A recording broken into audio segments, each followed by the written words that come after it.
Welcome to the show, Mondays with Vish. That's Vish Kumaran. I'm Grant Cohn. It's the Deebo Samuel episode. We didn't do a show last week. Yeah. We've just been sort of waiting in the cut, watching what's happening, and now he's ready to speak his piece because a lot of people have been talking, and it's time for me and Vish to talk. But first, before we take our victory lap, which we will, we need to talk about the breaking news concerning Deebo Samuel. It's from Peter King, who is extremely connected to John Lynch and Kyle Shanahan. We know that. He says that the 49ers, quote, might not be able to pay Deebo Samuel top of the market if that's what he's insisting on. Also, if he's insisting on getting paid right now, that's probably not going to be able to happen either. What is your instant reaction to this report? Honestly, I don't think there's much to it other than it's a response to Deebo Samuel's move of removing everything from social media. And it's just a response of Niners kind of putting it out there and getting in front of the story and saying, well, if Deebo is going like this and he's asking for this, well, then it's not our fault. We did our best. Yeah. We might reach a situation where we're unable to pay him. It's April. I don't think there's a lot you can read into the Deebo Samuel negotiation right now because I think we're in the beginning stages of it. I think this is just kind of setting the framework for, possibilities of what could happen. And if this happens, it's just creating opportunities to pivot. Oh, well, the Niners said in April they wouldn't be able to pay him top of the line market if he's traded in June. Or if they're able to sign him, then nobody even cares about this story. But to me, the story was more about that than it's definitely a response, though. It's definitely a response. I think if you're going to do little cryptic stuff on Instagram, then we might just talk to Peter King.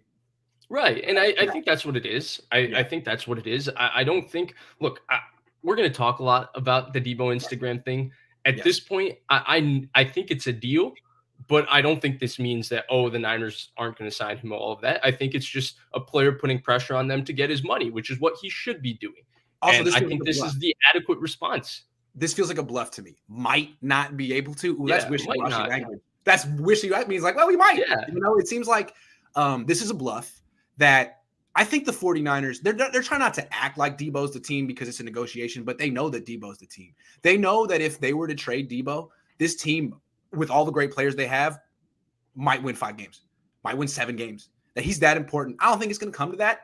I don't think so. And we've already seen Jed York sort of like open his mouth by like retweeting. Yeah, we saw him jump in front of the story because he understands the entire public perception of this. And to me, this is trying to win the PR of this negotiation because they've never had to do a PR battle with the negotiation. Usually they stay a bit quiet. And then the deal goes down and we find out later, like with George Kittle, that it was a little bit contentious for a little while. Oh, wait, DeForest Buckner's traded. But the Niners don't really do the public negotiation. And to me, this is just playing the PR game of, well, we don't know where this negotiation is going to go. We're in the beginning stages.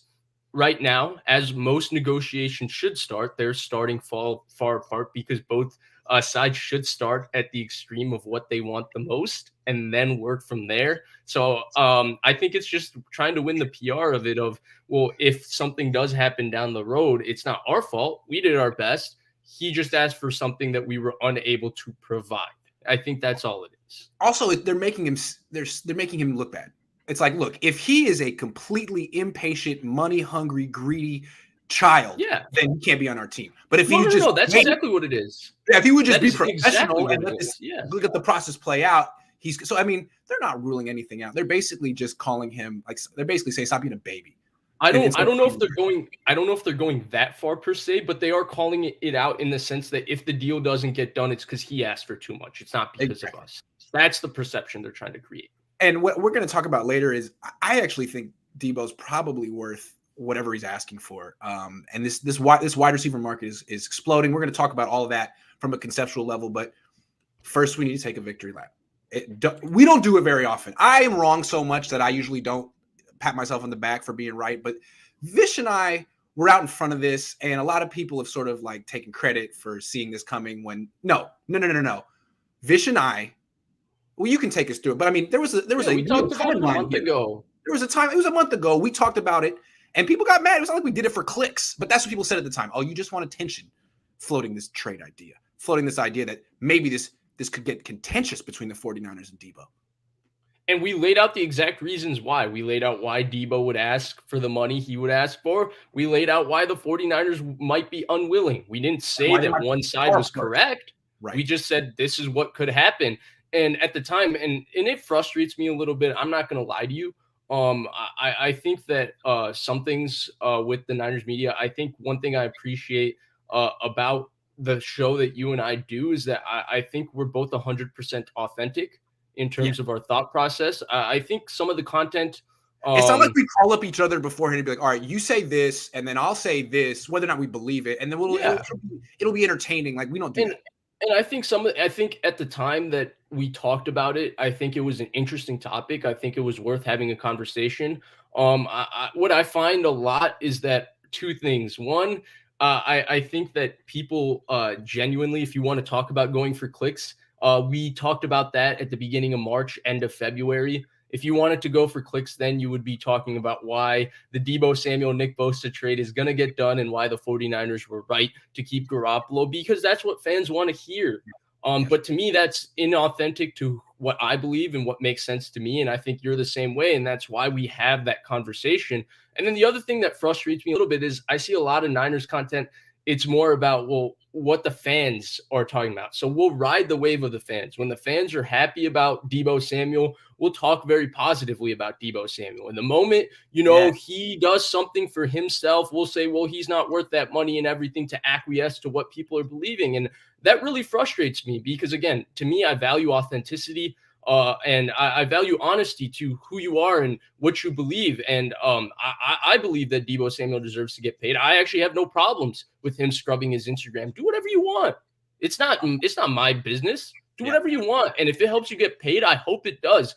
But I find that hypocrisy a lot. And, I don't want to, sound like I'm taking a shot at anybody. It's not. It's just I'm just telling you what I believe and what I value. And we usually don't need to have conversations like this, but I think I'm genuinely frustrated a little bit with some of the content and some of the things that people have said over the last month or so, whether it's, about me or about our content in general. And I wanted to put this out there because I rarely ever tweet out our videos other than the one retweet I threw, but I wanted to keep retweeting the video that we did because I felt like a lot of people were late to the conversation. They were getting up in arms when, to me, if you were critically thinking about the 49ers situation at the time, you would have had the exact conversation we had because we laid out every single one of the details that are being discussed today we talked about a month ago.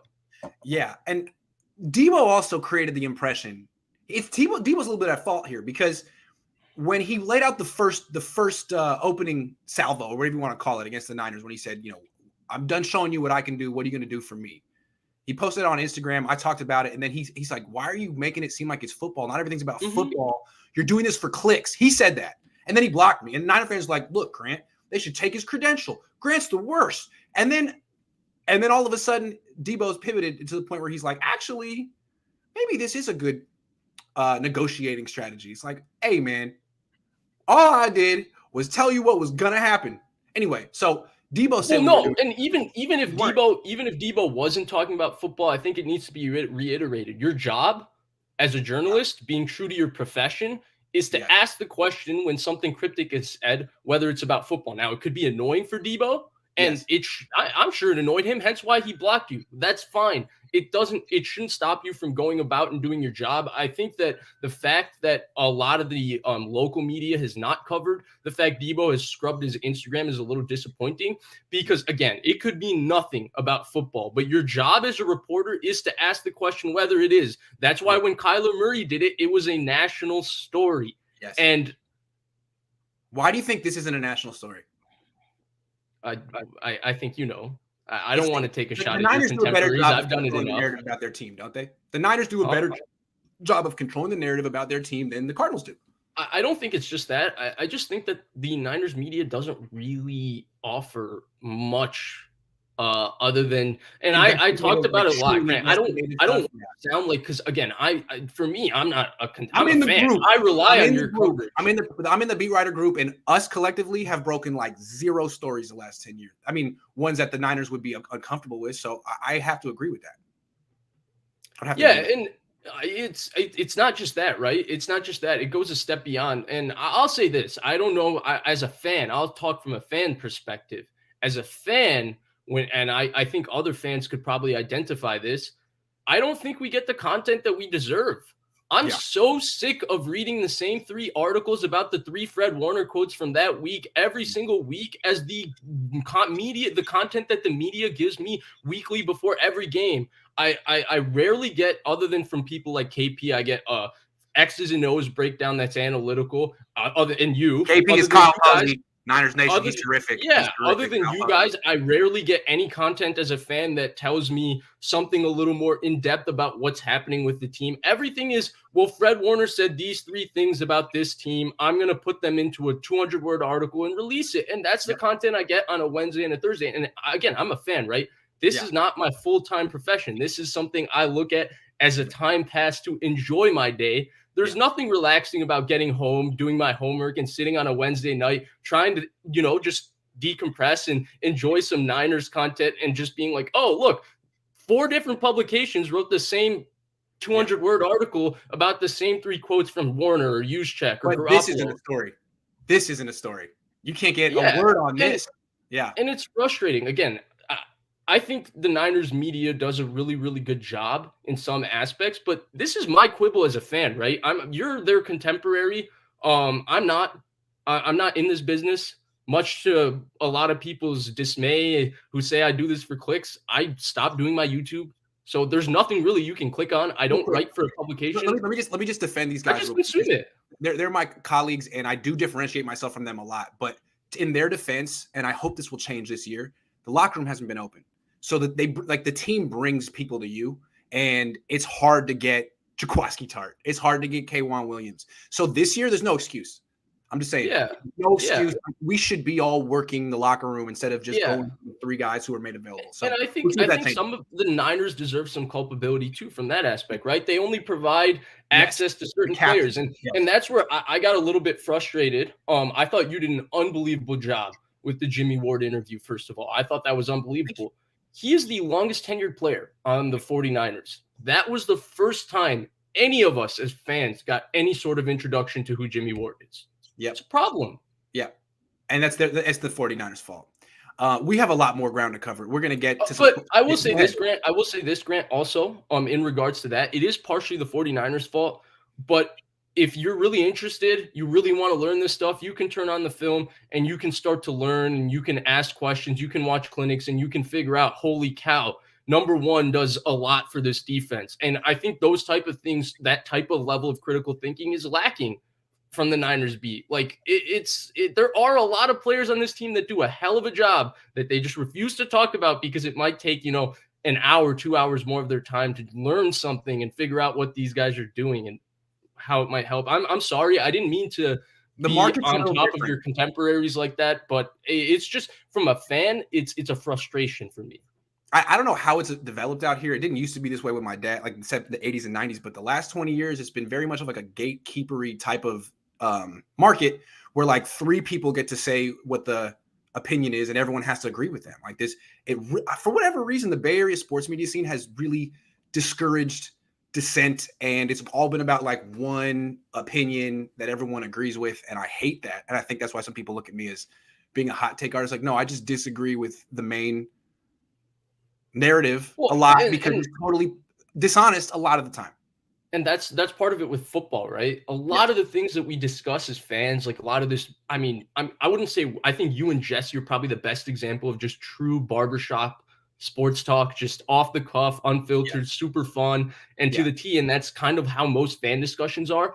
A lot of those discussions, right, are based in opinion. It's my opinion versus your opinion, and let's talk about it. And that's what's fun. And for whatever reason, and I don't know if this is the case, but I find it to be maybe with the Niners more so than other fan bases.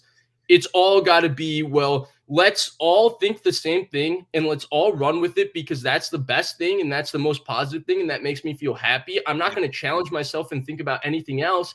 And if somebody takes any other stance of opinion, instead of actually having a conversation and listening to the logic, I'm going to take some sort of ad hominem attack at them and put them down in some sort of way and just because there's this stupid competition on Twitter to be the person who sets the narrative of positivity. And there's like 8 different people who are trying to be like, this is why the Niners are doing it right. And people get mad at each other for like disagreeing with them. This is the narrative, and I said it. It's like, okay, like an influencer? You an influencer? Yeah, and I think it's both ways, right? I think it's both ways. In my opinion, as a fan too, Grant, I'll say it. Sometimes I feel like you could be a little hard on my team. But you know what? I think it's worth having a conversation. I think it's interesting to hear your perspective. We don't always agree. I think that's why our show is pretty fun. Exactly. Actually, one of the best parts about our show is we mostly disagree. On air, mostly disagree. And I think it's enjoyable. Yeah, absolutely. Because I think the conversation is fun when we disagree. I enjoy hearing your perspective. I enjoy sometimes it changes my opinion. Yeah, and I bring you on the show and I encourage you to disagree with me. I mean, that's the whole nature of it. We actually want to hear the other side. Some people don't. Before you stop, I do want to give you 100% credit because I think that's what sets you apart from every single one of your peers in this business is that you are open to people disagreeing with you. I think that's what people really don't understand. Like, just because you say something doesn't mean that you're going to block everybody that doesn't agree with you. You're open to having that conversation. You're not going to condescend people for thinking differently from you. No. And it's also not going to you're not also going to change your mind and everything for what people say, but you're willing to listen to something. I mean, I remember Trey Lance. Trey Lance, you watched him in January, February. You didn't really like him. The whole evolution of opinions on that one. Right. But that sort of flexibility, I think is better. It's authentic to your actual line of thinking. It's possible to change your mind about something. You don't have to get stuck in on something and just ride it to the death. Yes, because that's boring.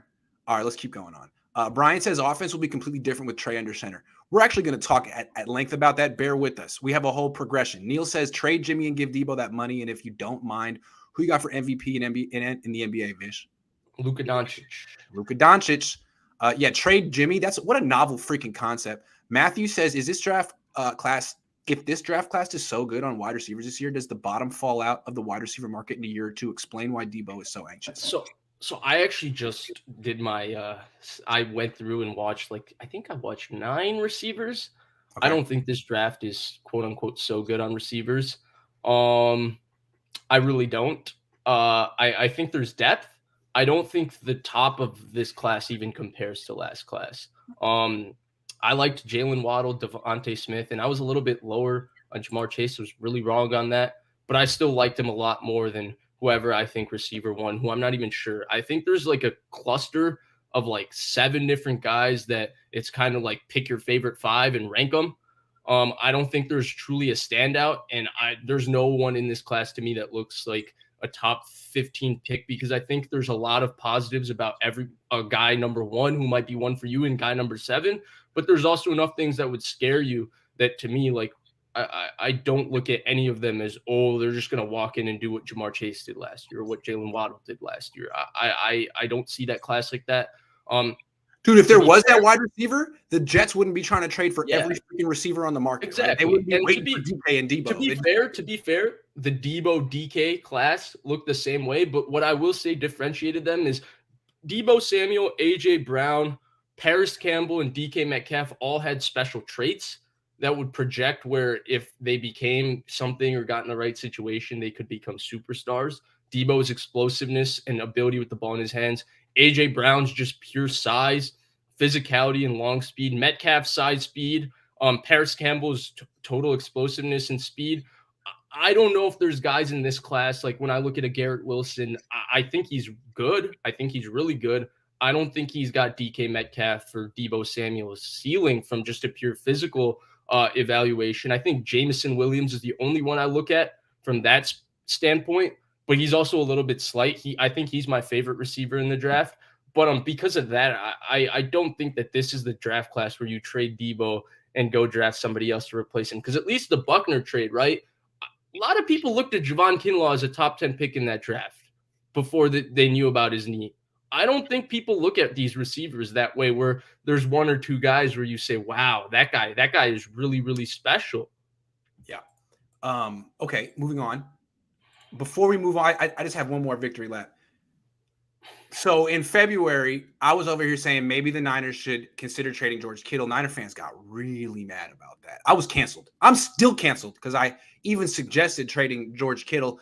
Now, a lot of Niner fans are saying the right thing to do is trade Deebo Samuel. He's not a team guy. He cares too much about money. He doesn't have longevity. He's not working out with Trey Lance. You know, he didn't eat his vegetables last night. There's a whole list of reasons why trading Deebo is a good idea. Anyone who's into that, and I'm not, how could you not be into George? Explain to me the phenomenon of the 49er fan that would totally be okay with trading Deebo, but wouldn't even consider trading George Kittle. That one for me is quite. It goes back to the conversation we talked about, right? It's just you're comfortable and you don't want to challenge yourself with that thought process because you don't like the idea of George Kittle playing on another thing. I'm going to be upfront. I disagreed with you on that one, Grant. I disagreed with you on here, but I didn't disagree with you. You're not trying to trade Deebo, though. There are some people who are like, you know what? It's easier to find a player like Deebo than a player like Kittle. Which is total crap. It's just, the Deebo negotiation doesn't seem to be going the way I think it wants to. So let me just make myself feel better by saying that. That's what it is.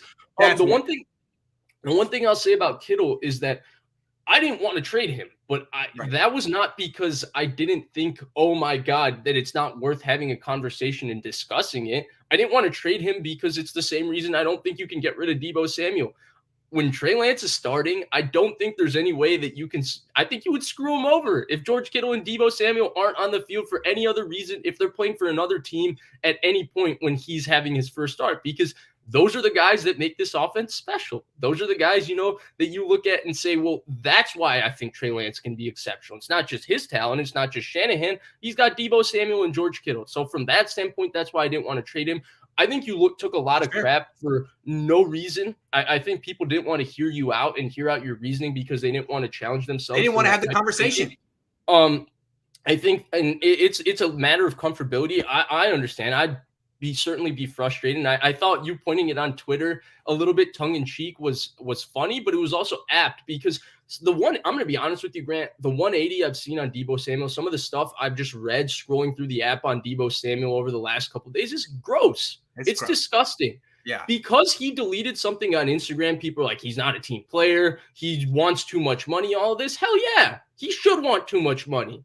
And if he doesn't get it, well, he doesn't get it. But are we thinking Kittle didn't want all the money he could possibly negotiate? People also and people forget, okay, it's a capped league, right? And I think we agree that it's not like the Niners should just come into the negotiation and acquiesce to whatever Deebo asks. But Deebo shouldn't also just acquiesce to whatever the Niners want. And it frustrates me because he should be allowed to ask how much money he wants, and he's allowed to go about the negotiation whatever way he wants, and it doesn't change anything about the fact that the Niners won't pay him. 8 other teams will. I mean, if the Niners draw the line, 8 of the teams will pay him what he's worth, and he's not like a Niner for life. These are all business transactions. The Niners will cut you at any moment. Like, I'm sorry.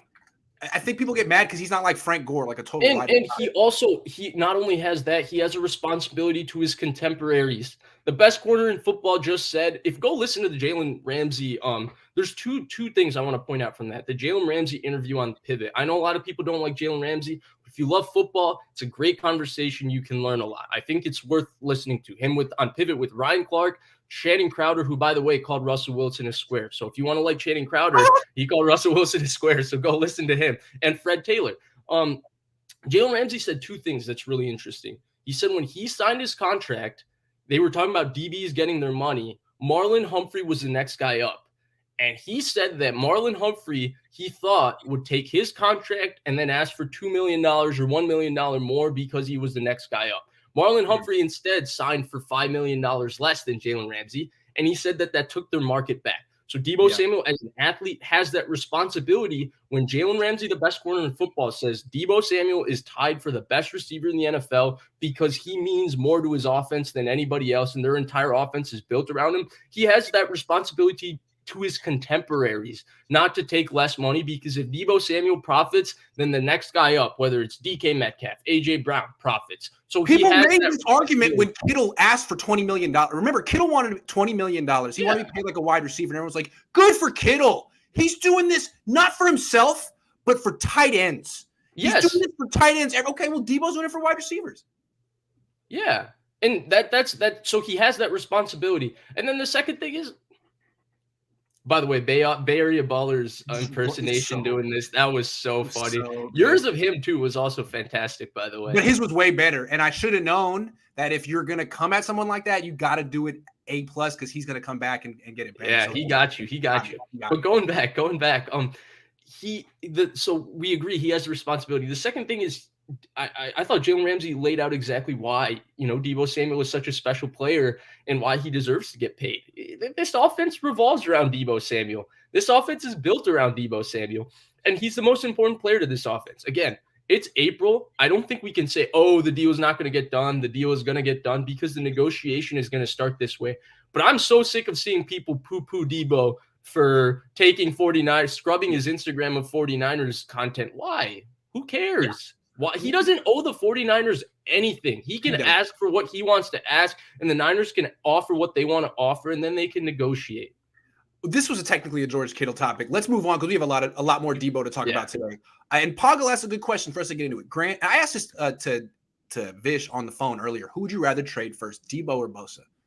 To me, I've changed my mind on this. It used to be I would rather trade Deebo. Now, I think I would rather trade Bosa. I think as great as Bosa is, I'm not taking anything away from him. Great defensive end. I think an explosive wide receiver is actually even more valuable than a great defensive end. And I think that's the trend we're seeing in the league right now. So I think Deebo, if you take Bosa off this team, I think they could win. If you take Deebo off this team, I'm not sure they would. I mean, they beat I think they would have won a few more games without Nick Bosa in 2020 if Deebo Samuel was healthy. I don't know if I 100% agree with that. Fair. But it's tough. Okay. That's it's okay. Tough. It's tough. It's tough. Yeah. So I want to lay something out. A lot of people say, you know what, look, if you get 2 first-round picks for Deebo Samuel, that's great. You spend one on a corner, one on a wide receiver, boom, replaced.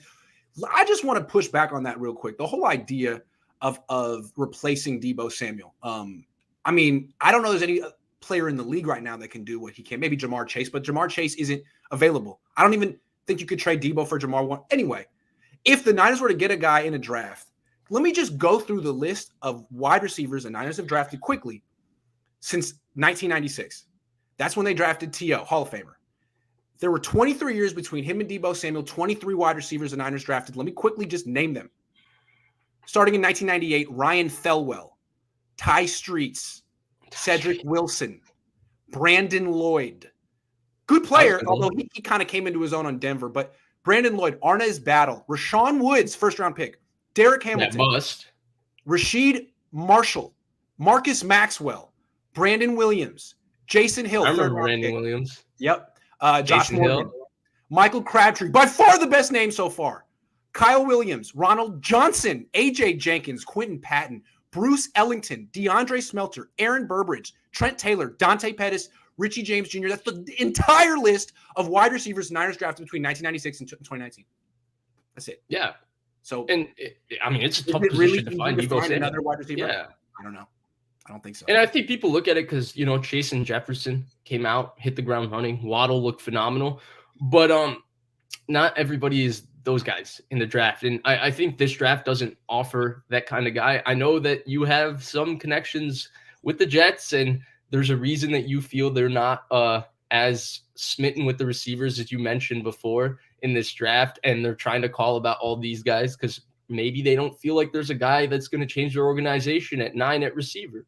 I mean, you don't have to be an insider to know that that's how the league looks at this draft, right? There's no one in the top 10 that's necessarily a Jamar Chase type of player. No, not Jalen Waddle, not a Devonta Smith. No. I think the one guy maybe is Jameson Williams, and he is coming off a torn ACL, and he also only had 1 year of production in college.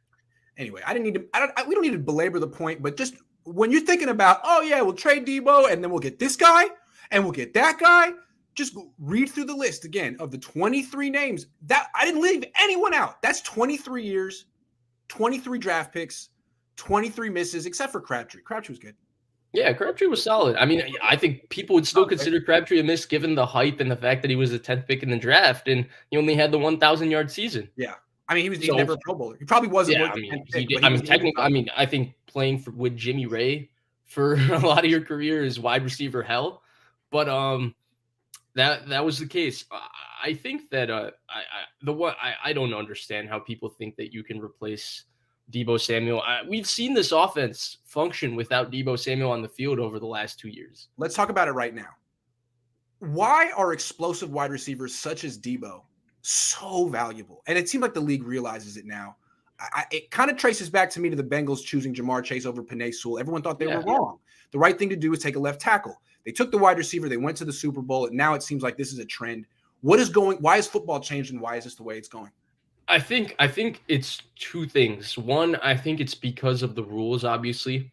Receivers have so much free access. And then the second thing is that I think there's so much more space because offenses that line up in condensed sets like the 49ers with tighter splits and stay tighter, they create a lot of space through play action, and coordinators are able to create a lot of space for receivers. I personally think and I've heard Kyle Shanahan actually talk about it a little bit. He's been asked these questions that route running is a little bit overblown from an evaluation standpoint. I think it's still important, but you don't need a guy to be technically proficient like Jerry Jeudy was at running every single route while coming out of draft. He just has to have the ability to run routes. You can improve it. But what you can't teach is a guy who's special with the ball in his hands. And I think that's what makes Deebo Samuel so special, right? Because if you have a coordinator like Shanahan who can create space, well, you can create a little bit of space and throw Deebo Samuel a 3-yard slant, and bang, he gets 7 and hits his head on the goalpost and scores a touchdown, right? The Niners season was changed on a 3rd and 15 screen pass. The man took it 83 yards. I think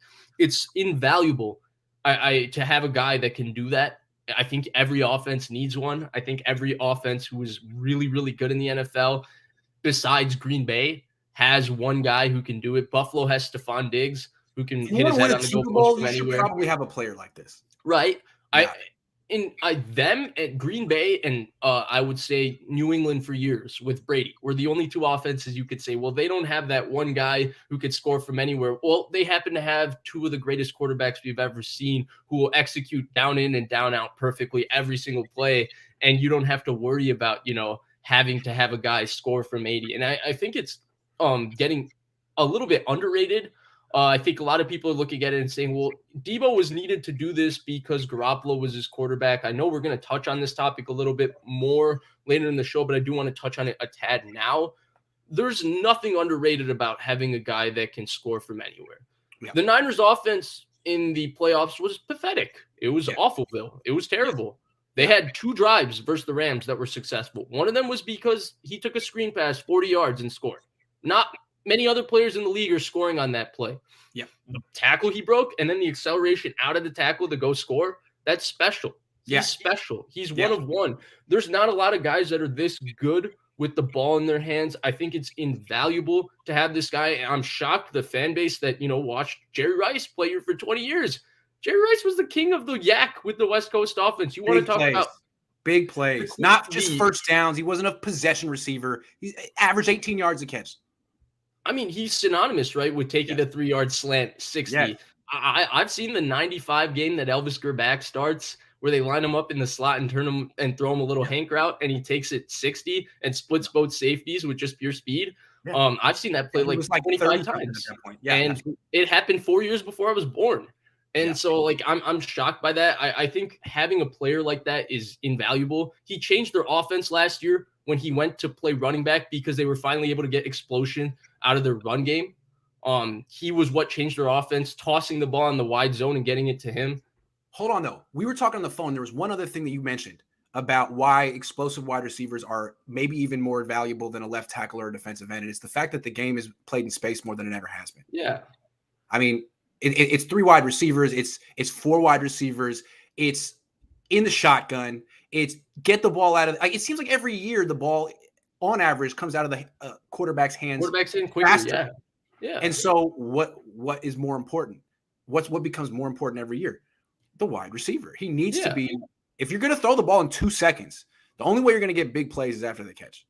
So these guys who are just phenomenal they're becoming. That's why the market is doing what it's doing. That's why it's happening. Right. Yeah. And it changes. I mean, look at the Cincinnati offense, right? I thought the Cincinnati offense struggled in the playoffs. I thought it struggled in the playoffs partially because they were a very much big play reliant offense in throughout the season. I mean, it's one, right? It's hard to be efficient on offense when your offensive line can't block anybody. Yes. So it's really hard to be methodical and efficient. Why were they able to go to the Super Bowl? Well, they had number one, who every other game would give you a 70-plus yard touchdown, an 80-yard touchdown.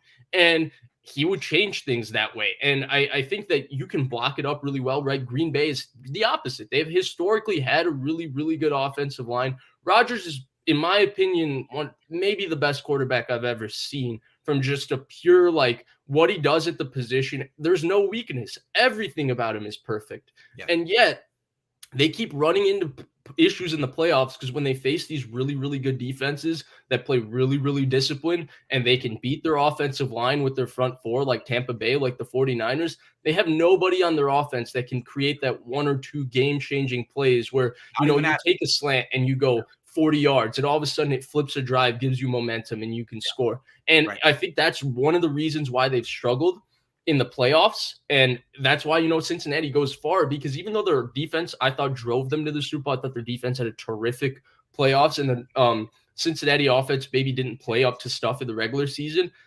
The things that people had to do to cover Jamar Chase opened up so much for their offense. And it's kind of the same way with the 49ers. Like, everything in this offense happens because people are so geared to stop Deebo Samuel. I mean, people talked about the game Brandon Ayuk could have had in the NFC Championship game. If you go back and watch, right, he had a really, really good game. Why do you think Brandon Ayuk was getting those looks to run routes into? That's true. Because Deebo Samuel. Because they were there only to stop number 19.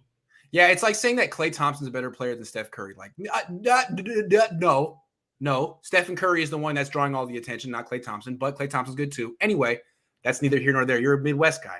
What I want to move on to the next topic because they're all about Deebo, and I think we made the point here. What I want to talk about now is why it's essential for the Niners to keep Deebo Samuel, not trade him, especially for Trey Lance. A lot of people are talking about what they could do trading Deebo.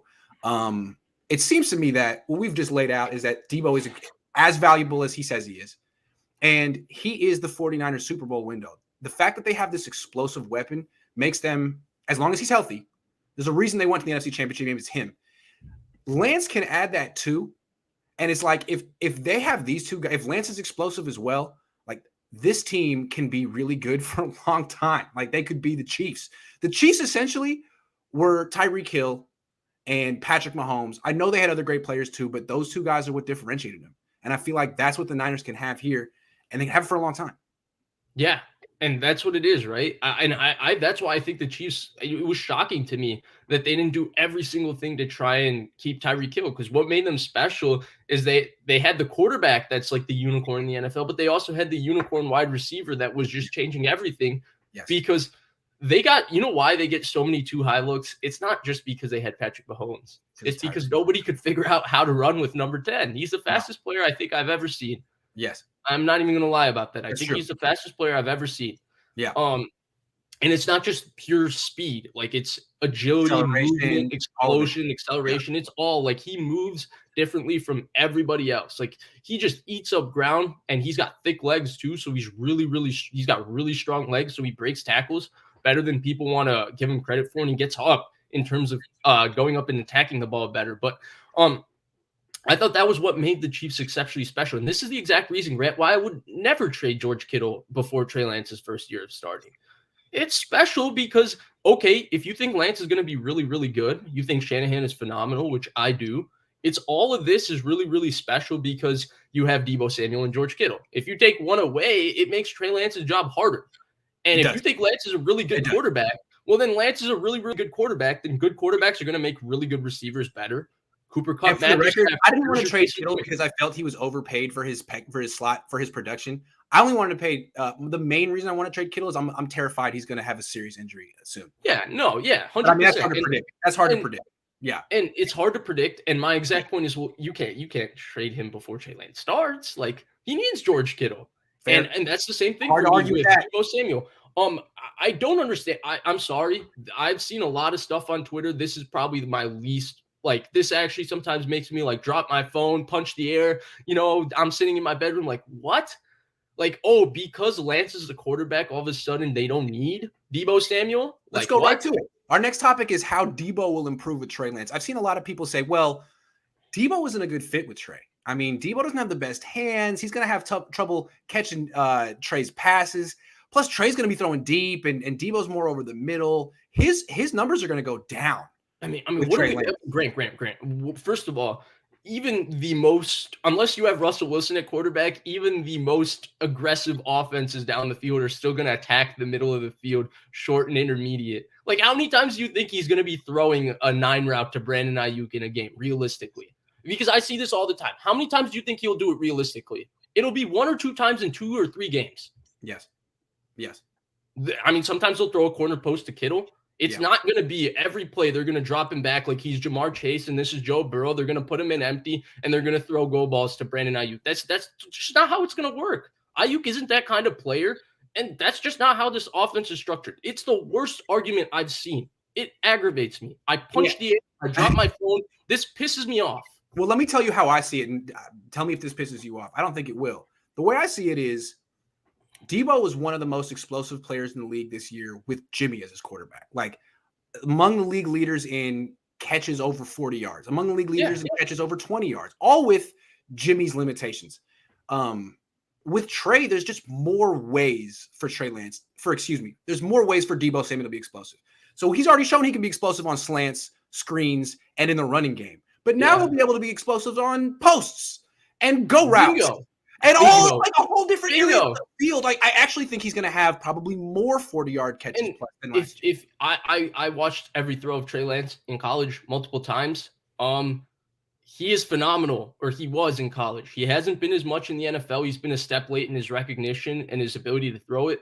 But in terms of being able to throw in the quick game, being able to process it, get the ball out of his hands quickly over the middle of the field, he was phenomenal at doing it in college. I thought that was the best thing he did. I actually liked it better than the down the field throwing. I thought the down the field throwing was inconsistent. It was sometimes accurate, sometimes inaccurate. This was consistent. So I don't understand it. Especially compared to Justin Fields, right? Especially, it was the opposite with Justin Fields. The down the field accuracy was unbelievable. The short to intermediate and just getting rid of the ball was a little bit questionable. So it was kind of the dichotomy in both of them. I preferred Fields. It's looking like Lance is trending because of his situation and maybe even his talent to being the better player. I feel like there was some things I underestimated with Trey Lance looking back, honest to God. But not to get into that discussion, do you think he's not going to be able to throw a screen to Deebo Samuel? Right. Do you think that all of a sudden, because he's the quarterback, they're not going to throw a screen to Deebo Samuel? You know how easy it is for this offense when you could throw a screen to a guy and he's going to take it 83 yards on 3rd and 15 and score a touchdown? Right. And what I've noticed, I'm really focused on explosiveness today. Big plays, big freaking plays. And we know Deebo brings them, but we know Jimmy Garoppolo limits them. And everyone's trying to make the argument for, why Trey Lance is better or why Jimmy Garoppolo is better. And people that are Jimmy's loyalists will always point to completion percentage. Like, well, Jimmy's was 68. Trey's was 57. That's a huge drop off. You can't be successful like that. Mm-hmm. Well, I think what's more important is big plays. And in 441 attempts last year, Jimmy had 8 throws that went for more than 8 yards. This personnel should be more explosive. He's limited. It's the old Cam Newton argument. I'm just saying. It's the the old Cam Newton argument, because Cam Newton used to throw the ball 10, 15 yards down the field. I mean, every throw they would have him make was a high degree of difficulty throw. If he's going to do that, he's only going to complete 60% of his passes. We saw one year with Norv Turner, if you make him throw a bunch of screens and a bunch of swing passes, he can complete 68% of his passes. But what's interesting about Lance, though, is accuracy or efficiency. It's true, but with Lance, they still call a bunch of short. They're going to have 70% of his pass attempts are going to be short throws. But he's going to take some shots. And in those 2.5 games, he hit 3 big throws. And we all remember, and people nitpicked him. He didn't hit him in stride or whatever. 3 in 2.5 games. Jimmy had 8 in 15. So Trey Lance actually. Who are 2 of them too? Deebo! Okay. Down the field. And so I'm saying, actually with Lance, even if Lance isn't a top 10 quarterback as a rookie, this offense is going to be way more explosive because of Lance. I mean, and because I feel like Deebo has shown his explosiveness. Ayuk and Kittle right now are looking like they're not explosive. And maybe that's just because of Jimmy. Maybe with Lance on the field, all of a sudden Kittle will be catching the ball down the field. Ayuk will be catching the ball down the field. I mean, it could be one of the more explosive offenses in the league. What did Shaq Griffin get paid last year? He got paid, $15 million a year in free agency. He was the highest paid corner in free agency. Do you remember the Monday night game where rookie Deebo Samuel just ran by him, pure speed, down the field? And that's what we're going to actually see with a new quarterback. Anoop says Deebo, Bosa will lead us to a Super Bowl win. Lock them up.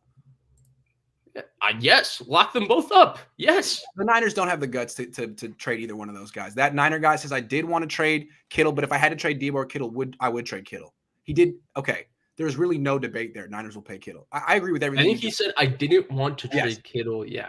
I agree with that. Deebo is in an interview said he's not going to Cali and that Trey has to come to him to work out. Chemistry issues being traded. Deebo. He really said that? No. Wow. Okay. First of all, if you're deep, I'm sorry. And this makes more sense to me because I've never lived in California. Why the hell would anybody want to live in California unless they wanted to work there? Why would I want to pay for a house there? Or unless you're from there. Like, yeah. I'm from here. I want to be here. But if you're like grew up in freaking South Carolina and you come here, you're like, whoa, what? Yeah. Pay for the plastic bags? No, paper bags. Yeah, that's why Deebo's in Florida. And I hate, that was the other thing I saw on Twitter that really pissed me off. Why isn't he out there working? I mean, has Deebo Samuel done anything over the last 3 years for anybody to question how much he loves football or how much he works at football or anything like that? Fair point. No one questions George Kittle, right? Ron says trade Deebo while his value is at his highest. It'll never be this high again. He's going to get hurt with defenses keying on him this year. Hey, man. See what I'm saying? Ron. Hey, Ron, but what did you say when I said trade Kittle, though, Ron? See, that's the thing, though. If defenses aren't keying on Kittle or Deebo, this offense isn't the same. No, it's not. M. Niner says, does this Deebo situation influence a Jimmy exit? I don't see how. I don't think so. I mean, I just saw a report this morning. I tweeted it that apparently Carolina, don't rule out Carolina and Baker Mayfield. People said mutual disinterest, but it could end up being a thing. He's getting cut. There's no place for him to go. Elway career completion percentage 56.9 says Darnay Harvey. Marino 59.4. Yeah, I mean, it's really somewhat a function of the offense. Yeah, it's a function of the offense. It's also a function of the era. But True. Yeah. True. All right, last topic, and this has nothing to do with Deebo. This is, I'm curious. It seems like all the good teams are in the AFC right now. The Niners are having a less than inspiring offseason, but they still have Deebo. And they're going from a middling quarterback to one who has a lot of potential. So are the Niners one of the contenders in the NFC? And if so, how big is that group, in your opinion? Who are legit contenders today before the draft? To win the NFC? Or to win the NFC. To win the NFC. Okay, to win the NFC. I guess to win the NFC.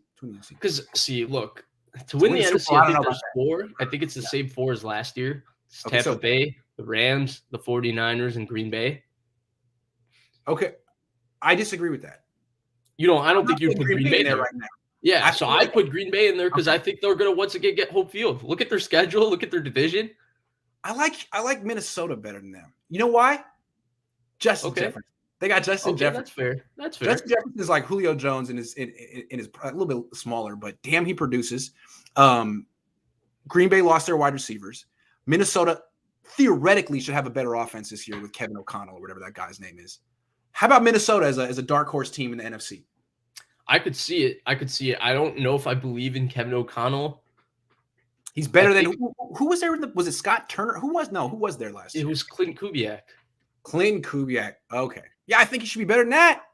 I mean, maybe. I just think that there's such a ceiling for Minnesota because so much of their roster is defined, and they have a lot of really good veteran players like Harrison Smith, Barr, Kendricks, who maybe are getting up there, but they're still pretty good. And then they have one young superstar, Jefferson, and then they have Cousins, Thielen, Dalvin Cook. Just a lot of very, very well-respected veteran players. But my thing with Minnesota is I still question their offensive line and pass protection. I still question their corners and their secondary. And to me, those are the two weaknesses, and they still haven't improved them. And then I'm just trying to stay in theme with the rest of our show. If explosive wide receivers really are this important, maybe just a little bit of an improvement with scheme on offense will take Minnesota where they need. You got to build your entire offense around that receiver, right? The differentiation between the ones we talked about, the Rams' entire offense is about getting the ball to Cooper Kupp. Okay. Jalen Ramsey talked about it. The reason he thinks Deebo Samuel, Devontae Adams, and Tyreek Hill are the best receivers in the NFL is because their entire offenses revolve around them. Everything about their offense is about that category too. I'll put Jamar Chase. You could put Jamar Chase there too. Yeah. And I think that as good as Jefferson is, I don't think that's the case enough. In fact, I think Justin Jefferson should see I'm 12 looking at his targets. numbers. It seems like he's just as good as anyone, if not better than anyone you want to name. Yeah. So he's it seems like outstanding. Minnesota really has some. And Kirk Cousins is good. That's the thing. They have a good Kirk Cousins and Joe Burrow. Like, what's the difference? Is Joe Burrow that much better than Kirk Cousins? Oh yeah. He's that much better.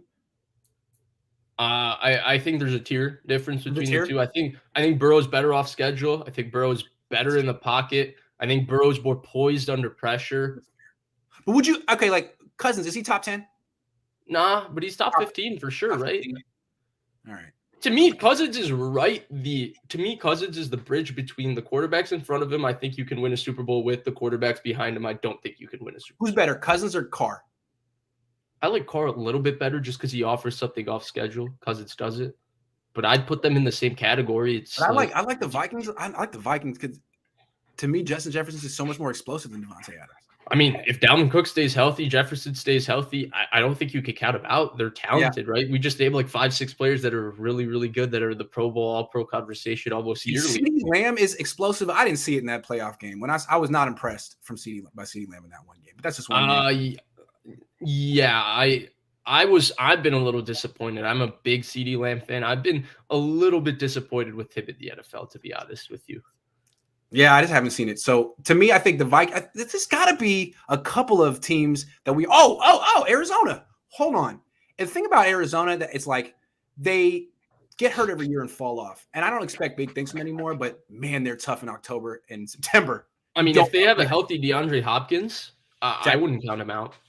And again, I thought they really missed him. That's the theme of our whole show, like the value of a wide receiver. Look at them. When they have DeAndre Hopkins, they're tough. They can beat anyone. When they don't have Hopkins, they can lose to anyone.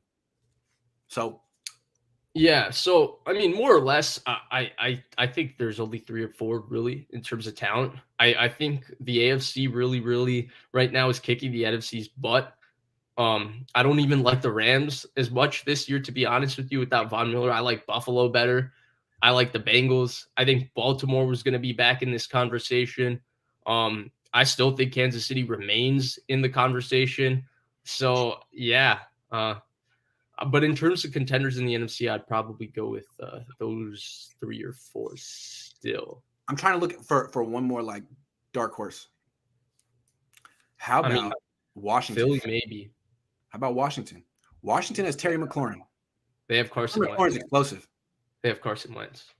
Yeah, but Carson Wentz is an upgrade over freaking Taylor Heineke, and they came close last year, did they not? Yeah, they did. The NFC. I actually like Philly a little bit better because they have the picks.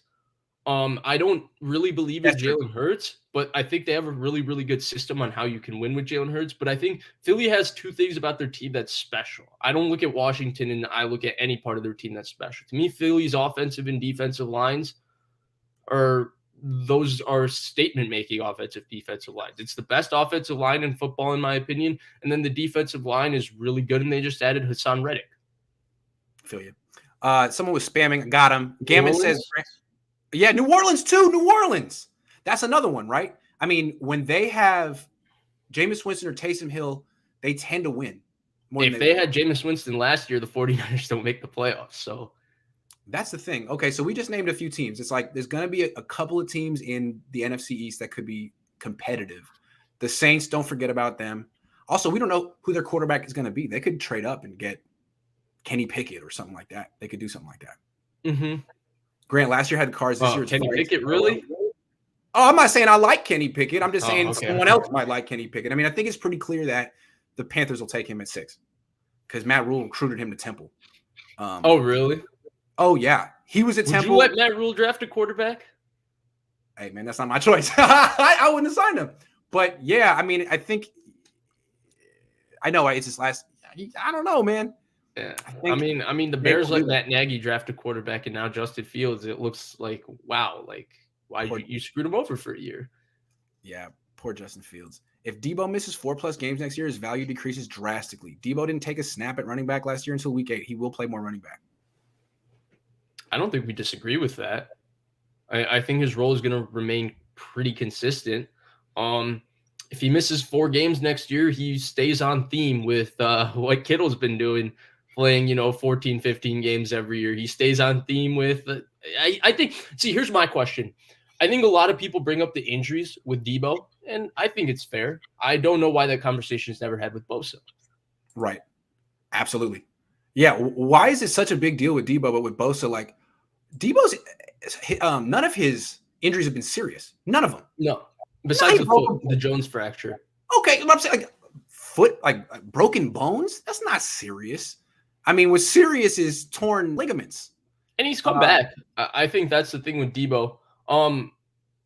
I don't know. I don't think his value decreases. I think that when you have a player that the rest of the NFL is looking to find, I think you got a pretty good player. The theme of this offseason, I mean, last offseason it was, well, let's try and find the toolsy quarterback to get the next Josh Allen. And I think that's a theme, right? That's why guys like Malik Willis have a lot of hype. I think we're seeing find your own Deebo Samuel. Kadarius Toney went in the first round. To me, that was a direct correlation to and respect to Deebo Samuel's skill set. I think there's going to be Treylon Burks going in the first round this year. I don't know if he's an exact comparison, but he offers similar skill set. I mean, I read any draft profile for any receiver you want, and he can do Deebo Samuel type things. Yeah. And I just think it's so interesting that like everyone, it used to be like obsessed with getting the quarterback. You got to get a great quarterback. But now it's like, look at Mike McDaniel in Miami. He's like, Tua's good enough. Let's give Tua a chance. As long as Tua is good, what we can do is set him up with a great supporting cast. You don't need a great quarterback. You need a good quarterback. Is Joe Burrow great? No, the Niners I think Joe Burrow's a tier above, but I think the Niners just proved that you have a great receiver, great tight end.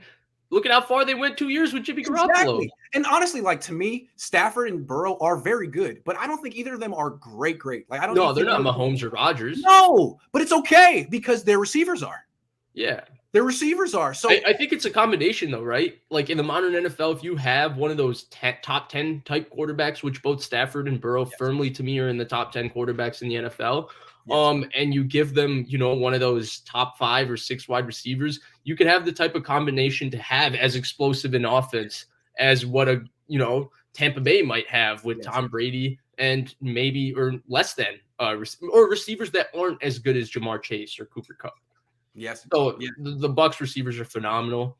Devontae Adams, I still think is, though he's not the explosive playmaker these guys are, I think with his connection with Rodgers, he was always in the conversation for the best receiver in the NFL over the last 2 to 3 years.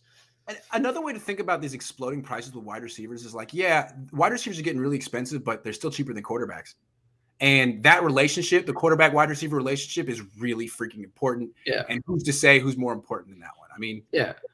They need each other. I still Montana or Jerry Rice. They needed each other. Yeah, I think that's exactly it. They need each other. I think Trey Lance needs Deebo Samuel, and Deebo Samuel needs Trey Lance. Again, going back to the Bosa conversation, I think they both need to be signed. To me, we're talking about the 49ers franchise offensive player and the 49ers franchise defensive player when we're talking about Nick Bosa and Deebo Samuel. Do you agree with that? Yes, absolutely. Okay, yeah. So to me, yeah. And to me, they actually have the best resumes to be able to demand the top of the line market, even relative to the Kittles and Fred Warners, just because, Deebo comes in with the first team All-Pro, but he also comes in with the idea that, he's the heart and soul of the 49ers. And then Bosa basically 2 out of 3 years, he's in the conversation for 3 or 4 best players at a very, very competitive position where, TJ Watt and see, that's the other thing. I think the Bosa deal, I think we're getting a lot of traction for the Deebo, and maybe we could talk about this next week. I don't think the Bosa deal is going to be easy either, just because the Niners might be willing to pay Bosa top of the line market. Do you know how much money Joey Bosa got? Do you know how much money TJ Watt got? Do you think Nick Bosa is going to come to the 49ers and say, well, I don't think I deserve Joey Bosa money. I don't want the same money as my brother. Pay me $5 million less, blah, blah, blah. No, he's going to want to reset the market too. Yeah, just because he's not doing anything on Instagram doesn't mean that he's not dug in, that he's not going to be difficult.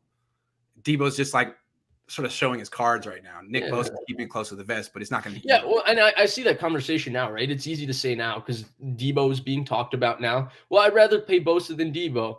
And then you find out Deebo wants, 30 or Bosa wants $31 million, $30 million. He wants to be above that TJ Watt price tag, and that's a lot of guaranteed money because Myles Garrett got it.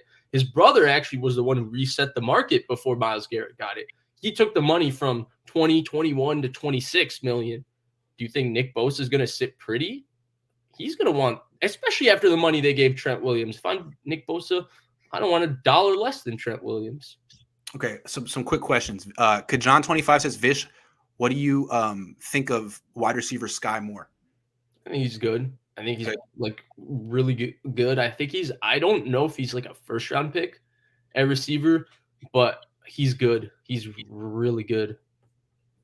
William, thanks for $5. Ron, who I sort of took a shot at earlier, sorry, Ron, says, I agree with trading Kittle now, but next year, not now, but next year. I thought you were crazy, but your ideas are growing on me. Okay, thanks, Ron. We're friends. Let's hang out sometime. Sky Moore. No, we got you. Brian J says, yeah. I mean, mean, dude, come to Cali for one weekend to build a rapport with his future quarterback. How do you know that they haven't built a rapport? Like, the thing that people don't understand is that Brandon Ayuk and Trey Lance train at the same facility. Look, these guys all have different facilities that they trade at. Even if Deebo is a bit of a diva, he's the best player on the team. Like, stop trying to convince yourself that you'd be better without him. This team would have won 5 games last year. No, but Kittle's doing the same thing, right? Kittle lives in Nashville after going to the weddings. He's training in Nashville. It's just these athletes, like a lot of the stuff that they do. Like, first of all, they're just working on running routes and stuff because they're not even going to get the install and everything until they go in for the first May OTA. So after that, that's when, they usually get together and they train between that time and training camp because they're going to try and work out the kinks and the new stuff in the playbook. Right now, they're just working on improving their bodies and training and getting themselves stronger and faster and ready for next season. It's not that big of a deal if Deebo Samuel is doing that in Florida. No, it's not that big of a deal at all. But we have so little to talk about right now. And it's funny, like just when certain players start complaining for money, it happened with Vernon Davis too. He held out for like a day. Fans turn on you immediately. It's like, you're out. You're dead to me. It's like, why? Certain fans just want to believe that these players don't care about the money, that what's the number one most important thing to them is their teammates in the locker room. It's like, yeah, that's important, but it's a business. The players all know that they're going to get cut as soon as they're no longer worth what they're getting paid. And if they're worth more than they're getting paid, they should push for it. That's how they think. I 100% feel that. I don't know what the frustration is because it goes both ways, right? Because we've only seen Deebo's asking for too much money part of this. Well, what if the 49ers are offering Deebo too little money? Like, what if that's an aspect of this too? It's April. It's a negotiation. I don't want to reiterate it because, Grant, we already talked about this. So I recommend everybody to click on that video. I tweeted it out. It's about the Deebo Samuel negotiation. We break down both sides of it, exactly why it would make sense and what each side would ask for. I think it would give you a little bit of maybe mental ease because it would make sense why things would start off a little bit contentious. It's a negotiation. They're going to have a lot of conversations over the next few months. They will eventually reach a middle ground. Both sides, if the deal gets done, both sides are not going to get 100% of what they want, but it doesn't behoove anybody to come in already giving up. Come in thinking instead of asking for 100%, Deebo should just come in asking for 70%. Do you think the Niners are then going to immediately sign him at 70%? No, they're going to ask for 20%. The number one point that you made that I think we need to let fans go away with is that despite all the reasons that this could get weird, the number one factor that you and I are banking on is Jed's unwillingness to do something this unpopular. Yeah, no, I don't think there's any way he does it. There's a reason he tweeted out immediately the Jennifer Lee Chan thing. He tweeted out immediately saying, ha, ha, ha, Deebo's not getting traded.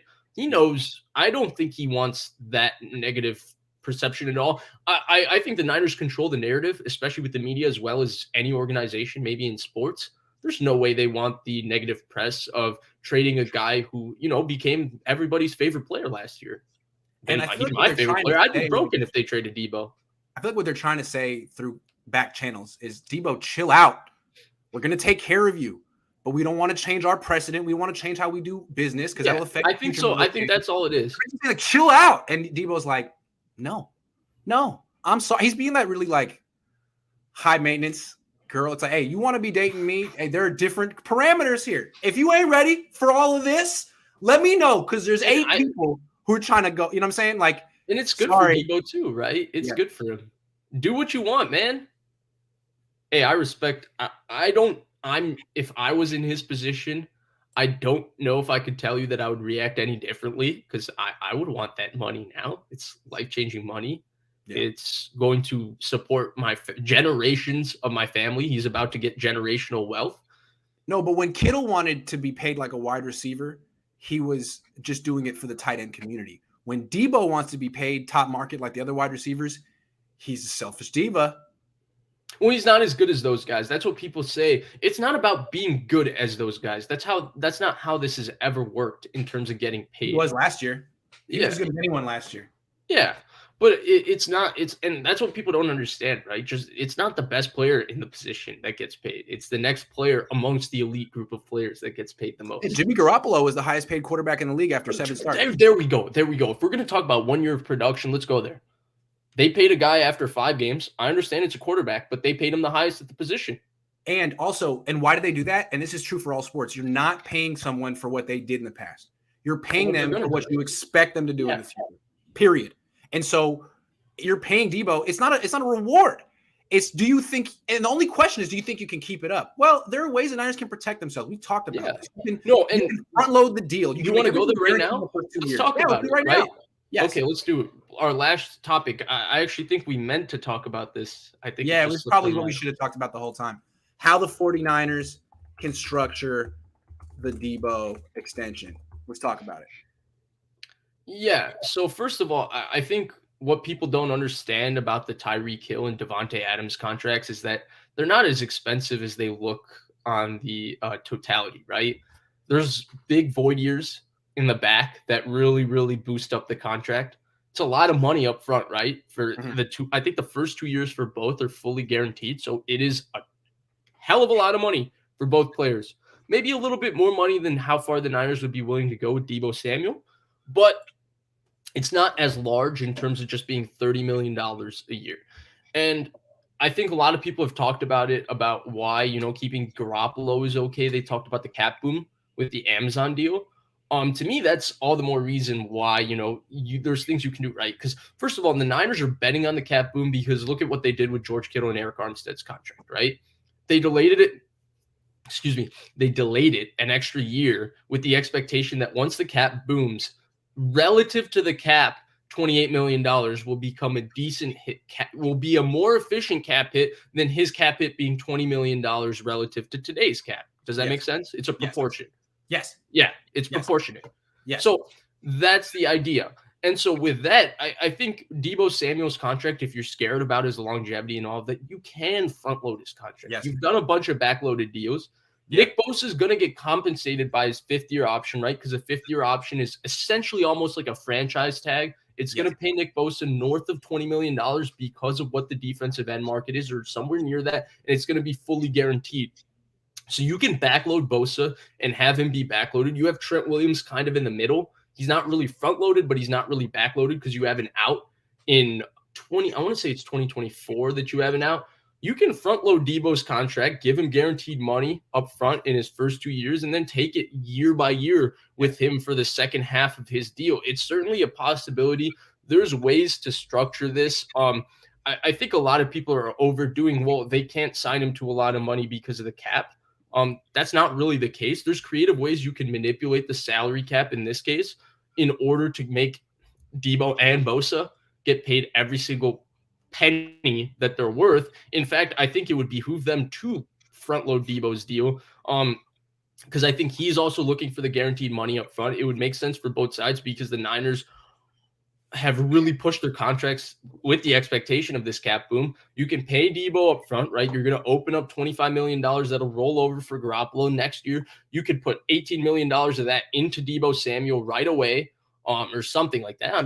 I'm you know what I'm saying, right? I'm not, it's not absolutely. exact. I'm saying something, but the point is, and you can have him have, 2 years of fully guaranteed money, the same way Tyreek Hill and Devontae Adams had. I don't know what the number will be. That's obviously open for their conversation or whatever. And then you can take him year by year and have his cap hits balloon later with void years and have just what the Niners always do, structure an out for if he's not on the roster by the start of the new league year, his dead cap hit is $1 million. They do this all the time. You could definitely do that. Create some sort of creative structure and 100% get this deal done. I don't know what, again, we're talking about details without being a part of what these people are even talking about in the negotiation. But there's the Niners don't definitely have to ways commit they to can him get long it done. term. That's the whole point. Like, Yes. you don't have to commit to him long term. If you feel like, well, we're gonna be playing him at running back and we don't really know, like, okay, but he's still your best player now. So keep him now. It seems like this is fixable. This is definitely, it is fixable. That's the whole point of having a quarterback like Trey Lance. Look at Miami. They are spending really big dollars on receivers because their quarterback is cheap. It's what you can do. It's the perk. Yeah.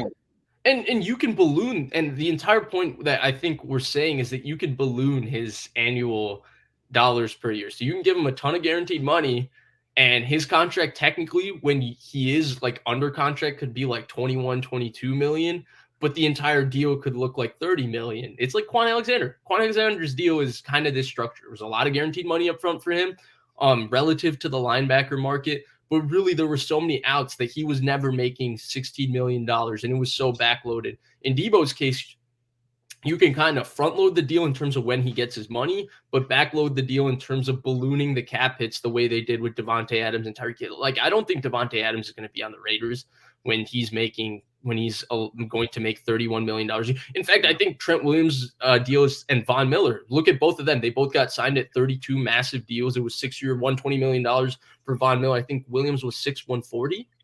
Was it 140? Yeah, something like that. That's something like that. Yeah, and really, you don't expect both of them to make it to that far in their contract.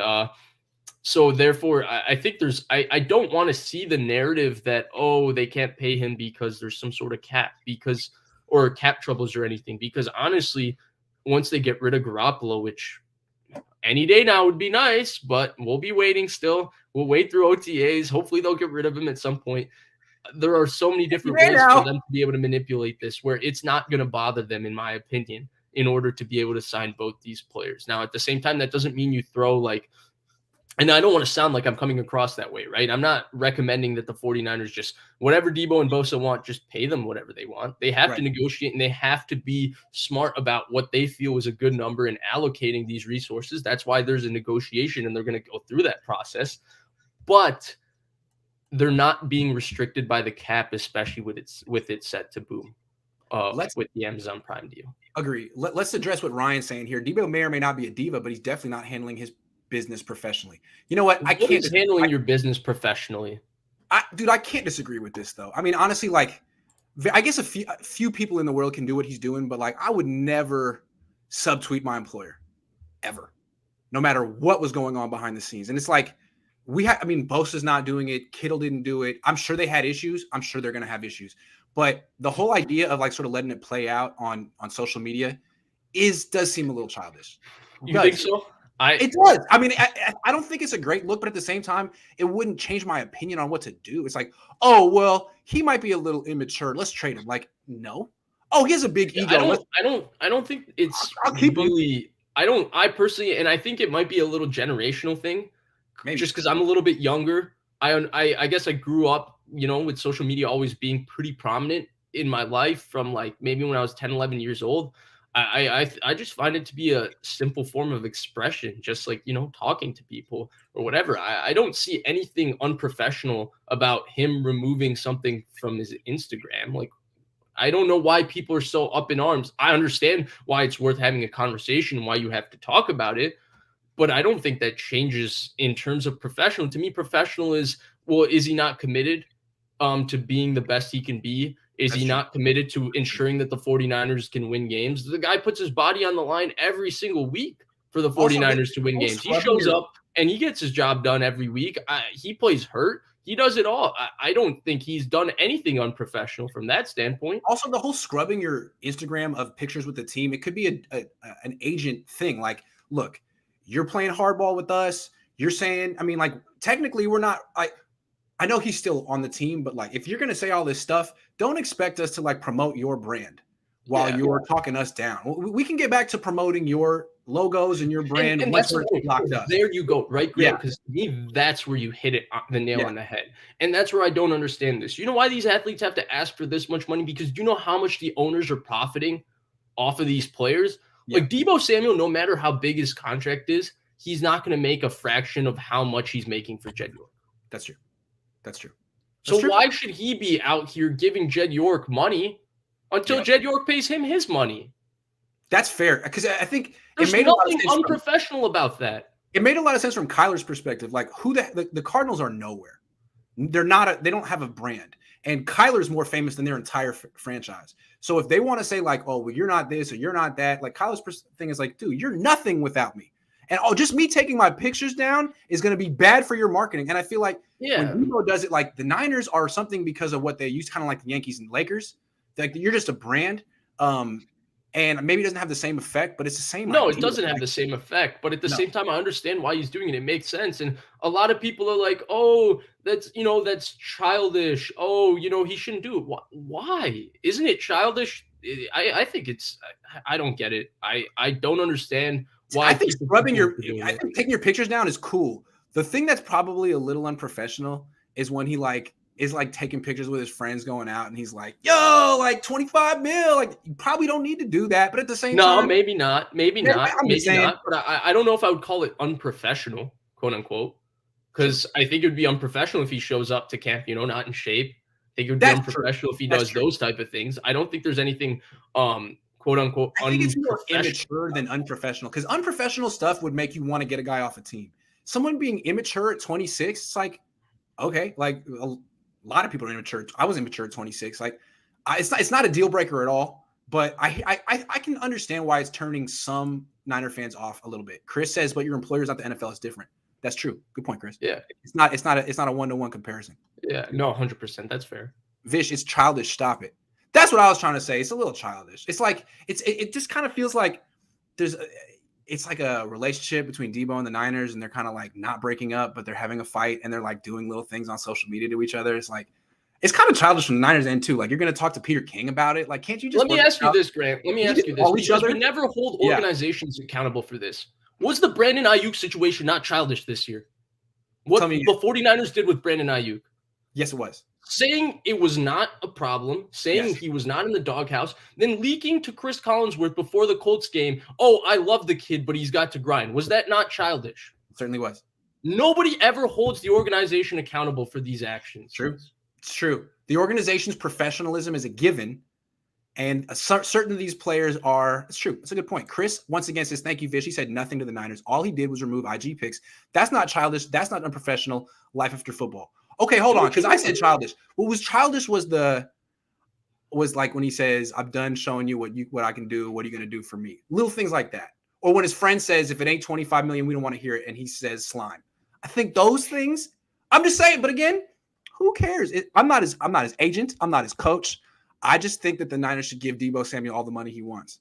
I'm so sick of people being so pro organization and not ensuring that and getting so up in arms, because I think that part of the issue is that people view it as everything is good and dandy in these locker rooms, and they don't like use a realistic lens of real life with these players. Like, that's true. I don't think Brandon Ayuk deserved the way that went. What did Brandon Ayuk ever say to the media during that time that would give you the impression that he was, unhappy or anything? He might not have been working hard enough. You could maybe say that, but then it goes back to what Rodney Harrison to me said on NBC after this Colts game. If he said that I like John Lynch a lot, that's, in my opinion, that's not how you handle a situation for a player you traded up in the first round for. You bring him into your office, you wrap your arm around him, and you tell him the truth, and you tell him you still believe in him. You don't tell Chris Collinsworth he's not grinding hard enough. Like, what? Yeah, that's unprofessional. Organizations leak crap about these players all the time. And that's unprofessional, but we don't call it that. It's just part of the business, right? It's just part of the business. Yeah.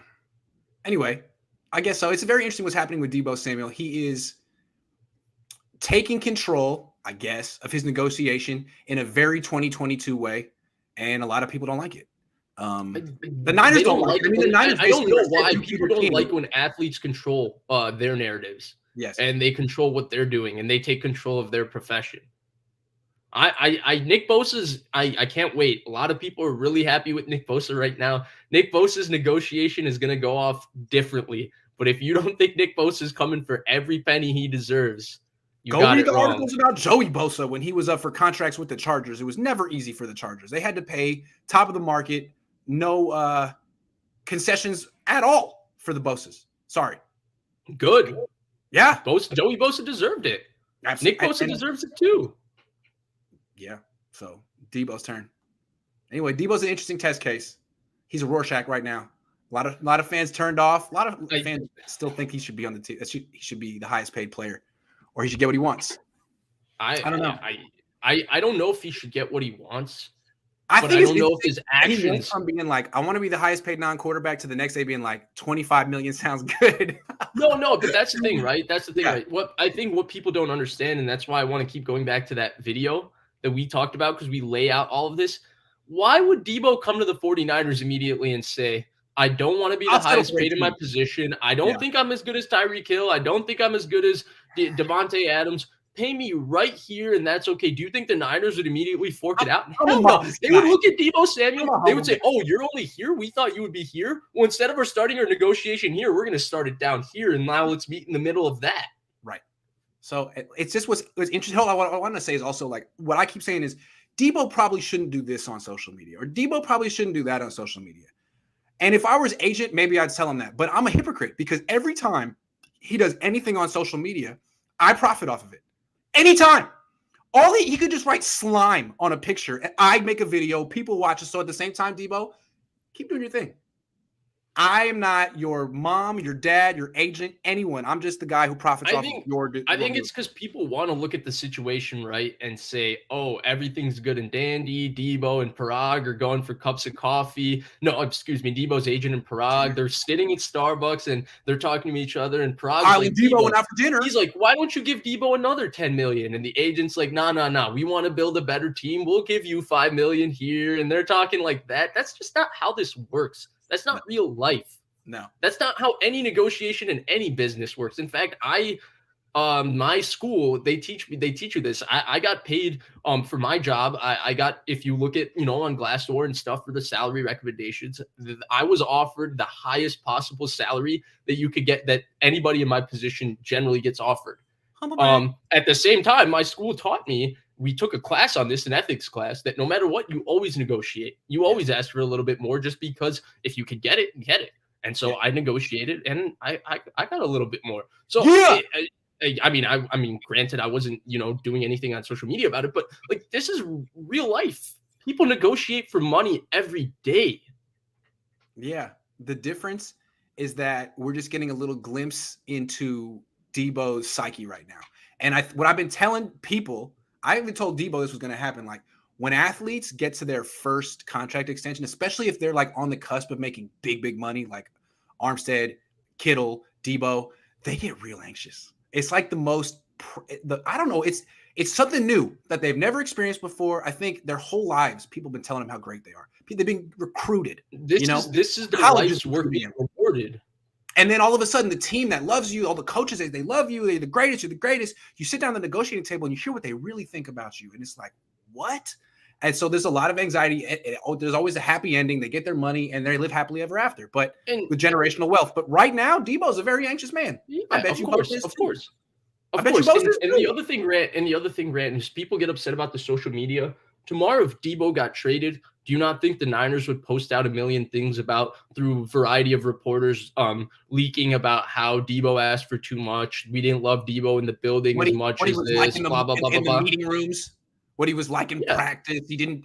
He didn't say hello to Deebo to control his narrative. Yeah. He was rude to the people that made lunch. He wouldn't talk to the janitors. He didn't do this. I mean, those kind of things would come out. Yeah. Yeah. He was more about himself than the team, all that kind of stuff. So, yeah, very interesting. Very interesting. Thank you, Peter King, for giving us something to talk about today. Thank you, Deebo, for just being you. Vish, thank you very much. This is your show. You don't have anything to Vish is cool, man. He's just like, dude, I don't even do this.